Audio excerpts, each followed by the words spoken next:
여러분 안녕하세요. 송병현 교수입니다. 훈민복음, 세상을 깨우는 말씀을 통해 모든 영역에 미치는 하나님의 주권을 기억하며 오늘도 말씀에서 은혜 얻으시기를 소망합니다. 오늘도 귀한 세 분 자리에 함께해 주셨습니다. 안녕하세요. 안녕하세요. 자, 오늘부터는 우리가 요나서를 몇 주 동안 살펴보려고 합니다.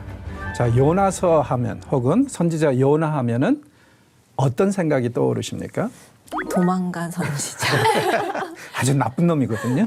물고기. 물고기, 예, 네. 요나를 삼켜버린, 그래서 마치 피노키오 경험을 한 선지자? 네. 그 외에 또 어떤 생각이 납니까? 말썽쟁이 같은 이런 좀 하나님한테 대드는, 예, 들이대고 대드는 그런 선지자. 예.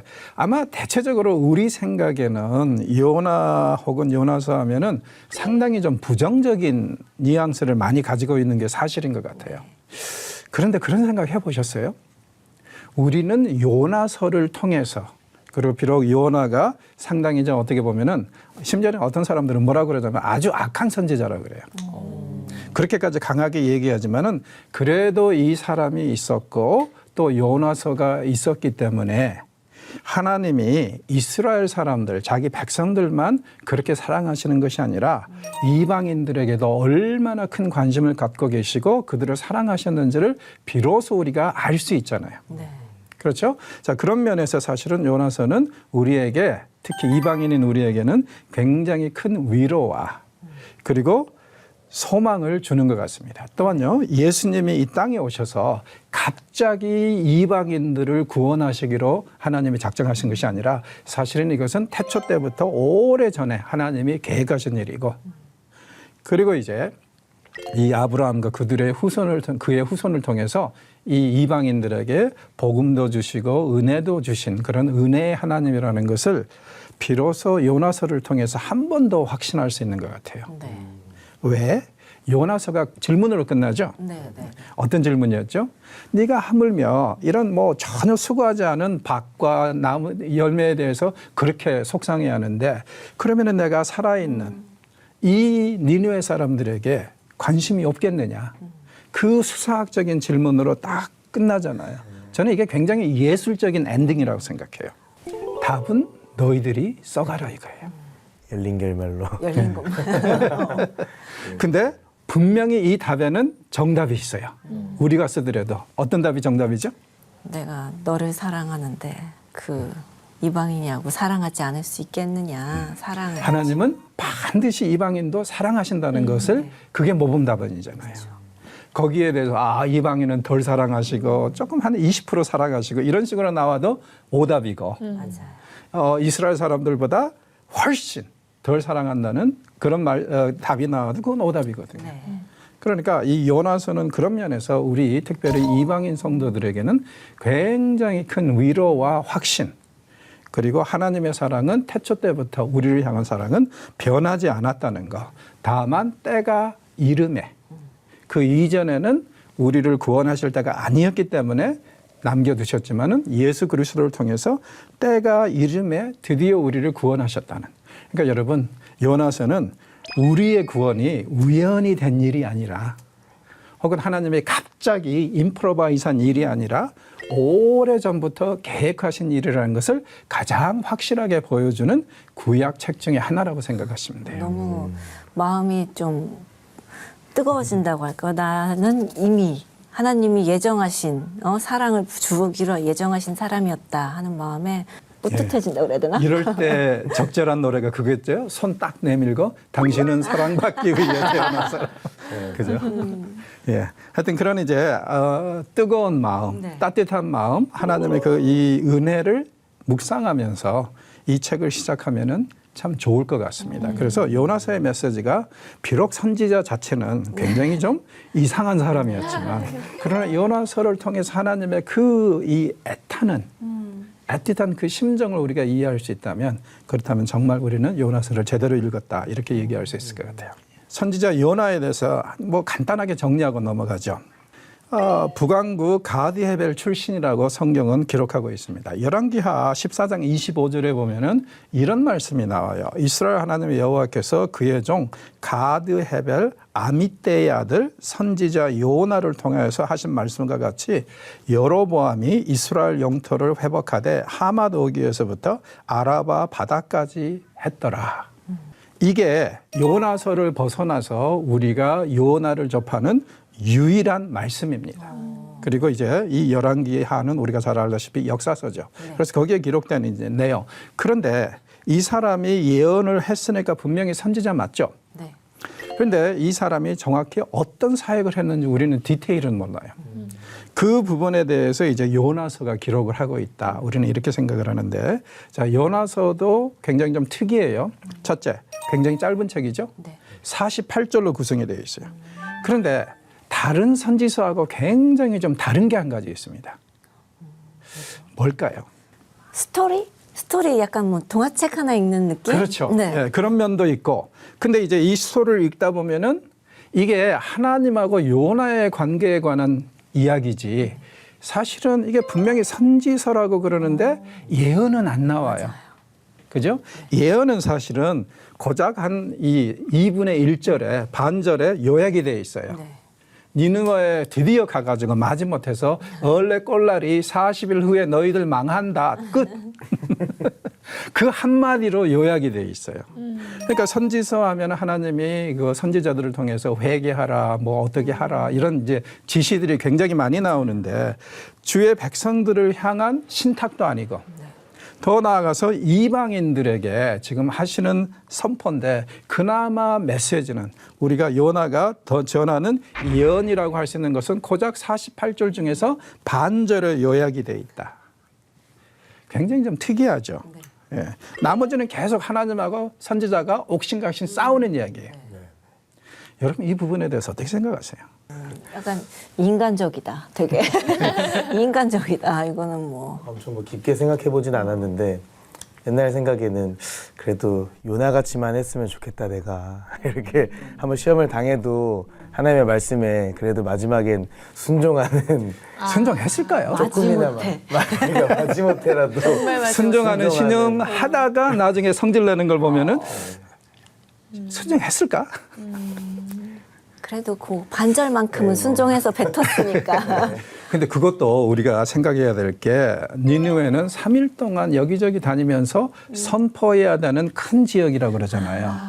그런데 요나가 얼마만큼 했어요? 하루. 네. 그것도 하나님의 명령에서 3분의 2를 띵가먹은 거예요. 진짜 제대로 순종했을까요? 그냥 하나님은 다 알고 계셨겠죠. 요나의 성품도 알고 계셨을 거고 가서 그냥 발만 내딛기만 해도 하나님은 그걸 축복을 부어주려는 마음이 아니었을까. 그러니까 이제 놀라운 게 뭐냐면은 사실은 여러분이 하나님이라면은 이런 종 어떻게 하시겠어요? 안 쓰죠. 가차 없이 그냥 처단하죠. 네. 그런데 하나님이 계속 참고 기다리고 이 사람 만들어가고 훈련해 가면서 심지어는 성과를 부려도 품으시면서 가시잖아요. 네. 저는 이게 바로 하나님의 위대하심이고 오래 참으심이라고 생각해요. 그리고 우리가 노래도 그렇게 얘기하잖아요. 아, 그런 노래가 있잖아요. 불순종하는 연호와 같은 나에게 뭐 이런 가사로 시작하는 노래가 있는데 그런 것처럼 어떻게 보면 우리 자신과 하나님의 관계를 요나와 하나님의 관계 사이에서 좀 봤으면 좋겠어요. 그리고 우리는 분명히 요나처럼 때로는 하나님을 거역하죠. 당연히. 심지어는 대들기도 하죠. 그런데 중요한 것은 뭐냐면 이 하나님과의 관계가 계속 유지되는 것은 우리의 어떤 노력이나 뭐 이렇게 이런 게 아니라 사실은 하나님이 표현으로 말하자면요. 우리가 하나님을 잡고 있는 게 아니라 하나님 우리를 잡고 계시기 때문에 관계가 계속 지속된다는 거. 그걸 우리가 좀 확실히 요나서를 통해서 깨달았으면 좋겠어요. 그러면은 첫째, 우리의 구원에 대해서 전혀 불편하거나 불안해할 필요가 없죠. 둘째, 하나님이 우리를 자기 종으로 쓰신다는 것에 대해서 전혀 불편해하거나 불안해하거나 안 쓰신다고 그럴 필요가 없죠. 하나님은 절대 절대 우리를 어떠한 경우에라도 버리지 않으실 거라는 것을 우리가 확신할 수 있잖아요. 왜? 내가 하나님을 붙잡고 있는 게 아니라 하나님이 나를 붙잡고 있기 때문에. 그렇죠? 그리고 우리의 신앙생활도 그 하나님이 우리를 붙잡으신 것을 바탕으로 가는 거지. 사실은 우리가 하나님을 붙잡고 하는 건 아니잖아요. 그러면은 언제든 우리를 하나님을 놓아버릴 수 있단 말이에요. 그러면 이제 우리는 세상 말로 나가리 되는 거죠. 그런데 항상 하나님은 우리를 붙잡아요. 요나를 붙잡으신 것처럼. 그래서 하나님의 붙잡으심, 이걸 좀 계속 묵상하면서 포기하지 않는 하나님의 사랑과 구원과 헌신, 이걸 바탕으로 해서 하나님과 우리의 관계가 유지되고 있다는 것을 좀 철저하게 깨달았으면 좋겠어요. 그렇죠? 네. 예. 그래서 이 요나의 이야기는 이런 면에서 굉장히 좀 특이하기도 하고, 왜냐하면 다른 선지자들은 보통 하나님 명령하면 yes sir 하고 가잖아요. 네. 근데 이 사람은 명령은 되도록 최대한으로 많이 어기려고 그래요. 부인하려고 그러고요. 그리고 이렇게 되다 보니까 또 이제 문제가 하나 있습니다. 학자들, 해석하는 사람들 사이에서 굉장히 요나서는 많은 논쟁을 일으켰어요. 자, 첫째, 요나가 실제 인물이냐? 실제로 열왕기 하에 보면 분명히 실제 인물이잖아요. 근데 문제가 뭐냐면은 이름이 요나라는 말이 히브리어로 이제 돼 있는 거, 이거 번역하면은 비둘기거든요. 선지자의 이름으로는 조금 좀 비둘기라는 말이 거시기 하잖아요. 뭐 예를 들어서 여호와는 왕이시다. 여호와께서 뭐 우리를 구원하신다. 이런 의미의 이름은 참 많아요. 여호와께서 말씀하시다 이런 거. 그런데 요나, 비둘기? 그래서 이게 사실이 아니지 않느냐. 저는 그런데 이게 괜찮다고 생각하는 게 뭐냐면은 비둘기를 보면 제일 먼저 어디서 우리가 성경에서 비둘기를 보죠? 노아 홍수 이야기에서 어떤 메시지를 가져와요? 땅이 말랐다. 이제 인간이 나갈 수 있다. 평화와 소망의 메시지잖아요. 그러니까 지금 이 요나가 그 니느웨에 가서 아시리아 사람들에게 그런 메시지를 전하는 것은 옛날 이 비둘기와도 좀 비슷하지 않습니까? 더욱이 비둘기가 괜찮다고 저는 생각을 하는 게 이 사람은 유대인들에게 지금 메시지를 전하는 게 아니라 이방인들에게 가잖아요. 네. 그런데 또 재밌는 게 호세아서에 보면은 이스라엘을요 갈팡질팡 알 바를 모르는 비둘기라고 비난하는 얘기가 나와요. 그러면은 요나의 역할도 딱 여기에 맞잖아요. 왜냐하면은 이 사람은 굉장한 뭐라 그럴까 국수주의, 민족 우월주의 여기에 속해 있다 보니까 이방인들은 그저 지옥에나 가지 구원받으면 안 된다는 생각을 가지고 있단 말이에요. 그러니까 이런 상황에서 요나가 하나님의 명령을 받고도 갈까 말까 갈팡질팡하는 그 비둘기 이스라엘의 모습, 그렇게 이제 묘사가 되는 거 보면은 이 사람의 이 행실에 굉장히 적절한 이름이라고 저는 생각을 해요. 그러면은 혹시 다른 이름이 있었을 수도 있지만 시적인 표현으로 아니면 요나 이렇게 한 걸 수도 있겠네요. 아니면은 그냥 이렇게 이 11개 나왔으니까 이게 실제 그 이름이었을 수도 있고, 그런데 이제 성경에서 인물들의 이름을 보면 대체적으로 그 사람이 어떤 삶을 살고 어떤 역할을 하느냐에 따라서 많은 경우에 정해지는 것 같아요. 그래서 이게 가명일 수도 있을 것 같아요. 예명일 수도 혹은 별명일 수도, 하여튼 모르겠습니다. 그리고 이제 이 요나라는 이름 때문에 사람들은 시험에 들고요. 그 다음에 이제 저 문제도 반드시 나오죠. 이 물고기가 도대체 뭐냐? 도대체 세상에 어떤 물고기가 사람을 삼켰는데 3일 동안 그 사람이 죽지 않고 그 뱃속에서 있다가 밖으로 나왔단 말이냐? 뭘까요? 고래? 고래? 세상에 아무리 큰 고래라도 사람이 뱃속에 들어가면 그냥 소화가 돼버리지. 무서워. 3일 동안 살 수는 없어요. 피노키오는 그래도 나무였으니까 좀 괜찮은데 인간은 그게 안 된단 말이에요. 그래서 이제 어떤 사람들은 이 물고기 때문에 시험에 들어요. 그럴 수 있겠네요. 이게 도대체 뭐냐? 그런데 여러분, 이 물고기가 반드시 우리가 자연에서 경험하는 물고기가 돼야 되나요? 그건 우리의 선입견이죠. 뭐냐면은 반드시 자연에 있는 물고기가 돼야 된다. 똑같은 이슈가 이제 나중에 마지막에 박농크레, 뭐 벌레들 이런 것들도 다 이제 함께 묶여 있는데 이게 다 자연에서 나오는 것이 돼야 된다. 그것은 무엇을 전제하냐면은 기적이 필요 없다. 하나님이 기적을 행하지 않으신다를 전제를 해요. 근데 여러분, 만약에 우리가 하나님이 필요에 따라서는 세상에 없는 동물도 짐승은 만드실 수 있고, 그리고 한 번 쓰고 그걸 또 없앨 수도 있고, 왜냐하면 위계 질서가, 자연의 질서가 파손이 될 수 있다면 그것도 그럴 수도 있잖아요. 그런 이제 하나님의 기적의 능력에 여지를 두면 요나를 삼킨 물고기를 반드시 오늘날 우리가 세상에서 경험하는 물고기로 볼 필요는 없지 않습니까? 네, 그렇네요. 그렇죠. 그래서 기적을 인정하면 이게 문제가 될 필요는 없어요. 그런데 이제 이런 것들에 막 물려가지고 평생 요나를 삼킨 물고기를 찾아서 일생을 바치는 사람도 있고. 네, 안타깝죠. 저분은 그럴 여력이 있으면 차라리 성경 구절을 하나 더 보겠다. 그죠? 왜냐하면 실제 그 물고기를 예를 들어서 있어서 찾는다고 합시다. 그러면은 요나서의 메시지가 바뀌나요? 아니죠. 바뀌는 게 없잖아요. 그러니 거기에 왜 낭비를 해요? 저거하고 비슷하죠. 창세기에 보면은 야곱이 짐승들이 교미를 할 때 그 앞에서 스틱을 들이내면은 뭐 이렇게 생기고 저렇게 생기고 기억나시죠? 네. 또 그 스틱을 찾아서 평생. 왜 그런 짓을 하냐고. 잃어버린 에덴 동산을 찾아서 평생.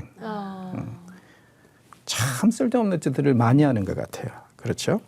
자, 이런 것에 목매는 사람들은 사실은 굉장히 안타까운 일을 범하고 있어요. 이 본문을 해석하는데 전혀 도움도 안 되는, 결정도 못하는 그런 것들에 너무 관심을 집중하다 보니까 정작 요나서가 우리에게 주고자 하는 메시지를 잃어버린단 말이에요. 그렇죠? 자, 그래서 이제 일부 사람들은 뭐라 그러냐면은 요나서는 교회와 기독교인들에게 주신 잃어버린 축복이라고 그래요. 잃어버린 축복. 왜냐하면은 이런 이제 물고기가 뭐냐, 벌레가 뭐냐, 왜 이 사람은 이름이 요나냐, 있다구냐, 이런 것에 너무 집중을 하다 보니까 요나서가 정작 우리에게 주고자 하는 메시지를 놓친다 이거예요. 아까 얘기했듯이 요나서의 가장 핵심적인 메시지는 하나님이 이방인들을 얼마나 사랑하시는가 이거잖아요. 그런데 이걸 놓쳐버리는 거예요. 왜? 너무 이제 어떻게 보면 부수적인, 별로 중요하지도 않은 이슈에 집중하다 보니까.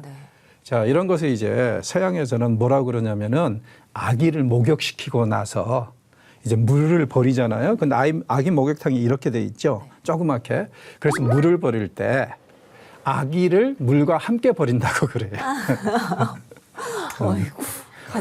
물만 버려야 되는데 아기까지 다 버린다는 거예요. 예. 그래서 이제 아주 특히 자녀가 많으신 우리 김수정 아나운서님 실감 나죠? 예. 그래서 우리가 좀 이렇게 이 성경을 읽을 때도 제발 좀 생각을 해야 될 것 같아요. 부수적이고 중요하지 않은 것에 목매지 말자고요. 네.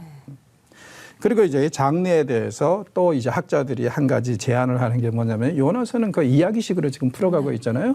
근데 사실 요나서를 벗어나면은 열왕기하 이 구절에 딱 한 번 요나 이름이 등장해요. 그래서 이제 요나서를 미드라시라고 하기도 합니다.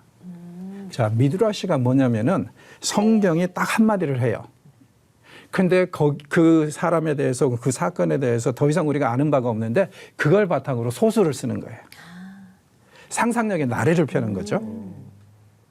자, 미드라시는 이제 이 중간 문헌이라고 구약과 신약 사이에 그 이 유대인들의 성경 해석 문헌들을 중간 문헌이라고 그러는데 여기에 엄청나게 많이 나오는 잘 발전이 된 그런 장르라고 생각을 하시면 돼요. 그래서 그 중에 하나가 이거다. 그리고 이제 최근에 이런 이제 미드라시의 사례로 우리가 들 수 있는 게 몇 년 전에 그 이 노아라는 영화가 나왔었죠. 할리우드에서. 근데 그걸 가지고 성경을 왜곡한다 그러면서 막 보아라 말아라 막 별소리 다 했었잖아요. 예. 그런데 보이콧을 하는 것은 저는 옳지 않았다고 생각을 해요. 한번 생각해 보십시오. 솔직히 성경에 기록된 노아 홍수이어가지고 이 영화를 만든다면은 제 생각에는 한 5분이면 끝날 것 같아요. 5분. 근데 거기에 보면은 무드셀라라는 사람을 굉장히 이불하게 악하게 거의 해가지고 이렇게 한 드라마를 만들었잖아요. 거기서 이제 사실은 어떻게 보면은 무드셀라가 있었다 성경에. 근데 이 사람에 대해서는 우리가 아는 바가 없잖아요. 다만 우리가 아는 것은 뭐냐면은 노아 홍수가 일어나던 해에 죽었어요. 네네. 그거 외에는 우리가 모릅니다. 무드셀라. 예. 제일 오래 살았죠. 맞아요. 예. 그래서 이제 그걸 바탕으로 저렇게 이야기를 쓱 풀어나간 거 이런 걸 미드라시라고 그러거든요. 그래서 굉장히 흔한 장르 중에 하나인데 요나서가 그런 게 아닐까 이렇게 얘기하는 사람들이 있어요. 자, 그런데 이제 제가 볼 때는 선지서 안에 들어가 있다는 것 자체가 벌써 미드라시는 아닌 것 같습니다. 이건 분명히 역사적 사실을 바탕으로 한 거고 그리고 우리는 대략 언제쯤인지 지금 여로보암 시대라고 얘기하잖아요. 그러니까 언제쯤 이 사람이 활동을 했는지 어느 정도 알 수 있는 것 같습니다. 자, 그가 이제 원래 가야 되는 데가 니느웨죠. 네. 예, 이스라엘에서 한 900km 떨어져 있습니다. 그런데 그는 다시스로 가요. 배를 타고. 다시스는 오늘날의 스페인입니다. 이스라엘에서 한 5,000km 가야 돼요. 그리고 지금 이 사람이 배를 타고 가잖아요. 네. 아마 스페인까지 가는데 1년 걸렸을 거예요. 왜냐하면은 그 당시에는 여객선이라는 게 없어요. 다 짐을 싣고 가면서 여기저기 항구 있는 데마다 다 들려요. 그리고 이제 여분의 공간에 사람들을 태워주고 조금 이제 수익을 올리는 거죠. 그런 구조였기 때문에 이 5,000km나 그래서 이 이스라엘을 출발해 가지고 곧 항구마다 다 들리고 한 번 들리면 어떤 때는 1주, 2주 있고 네. 이렇게 해서 5,000km 떨어져 있는 스페인까지 가는데 아마 한 1년 걸렸을 거다. 대단하죠? 네. 순종하면 900km인데 불순종하기 위해서 5,000km를 가겠다. 왜 그러면은 이 다시스로 가려고 했을까요? 제일 먼 데로. 지중해에 가장 멀리 떨어져 있는 거. 이스라엘에서 가장 멀리. 그러니까 하여튼 세상 끝으로 가버리겠다는 거예요. 그러니까 오늘날로 말하면 어느 정도 될까요? 일본 가라고 했더니 아마 베트남 정도? 태국 정도? 그렇게 가버리고 이제 하고 있습니다.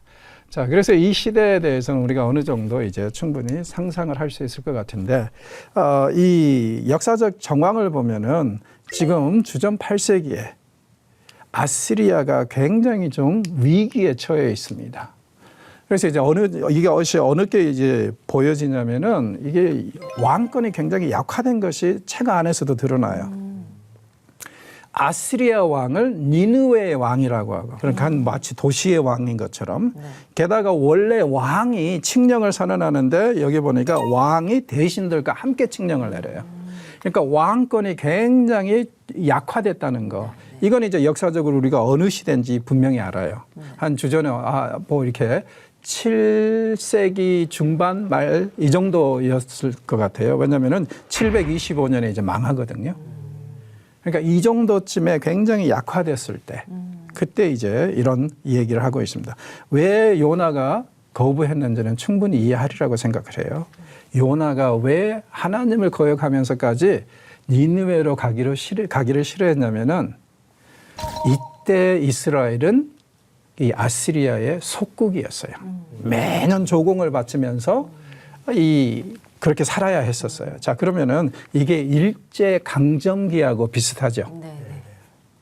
이런 상황에서 한번 생각해 보십시오. 일제 강점기 때 하나님이 여러분에게 오셔가지고 도쿄에 가서 회개하라고 외쳐라. 그러면은 순종하는 종은 가겠죠. 가겠죠. 근데 이제 여러분이 가면은 일본 사람들이 다 구원을 받아. 근데 가기 싫을 것 같아요. 저도. 그죠? 여러분은 어떻게 하시겠어요? 쉽진 않을 것 같은데. 베트남으로 가야죠. 베트남으로 가야죠. 아니면 태국 가서 마사지를 받든지. 그죠? 충분히 이해를 하셔야 돼요. 네. 그 시대가 이랬기 때문에 요나를 무조건 나쁜 놈이라고 불순종한 자라기보다는 이 사람은 철저한 민족주의자이기 때문에 자기 민족을 억압하는 그 사람들이 하나님의 은혜를 입는 것이 너무 싫은 거예요. 너무 싫은 거예요. 네. 그래서 이제 이런 일을 했다는 거. 그걸 우리가 좀 생각을 해봐야 될 것 같습니다. 자, 오늘은 요나를 소개하는 면모에서 여기서 마무리하도록 하겠습니다. 혹시 질문 있습니까? 저는 요나서를 진짜 하나의 스토리나 재미있는 동화책, 신기한 일들이 많은 막 그렇게만 봤었는데 오늘 말씀을 듣고 아 진짜 이방인을 향한 하나님의 사랑이 정말 그 밑에 깔려 있구나. 요나서를 정말 다시 보게 되는 그런 시간이었던 것 같아요. 그래서 이런 면에서는 굉장히 성교적인 책인 것 같아요. 네. 그죠? 저도 맞습니다.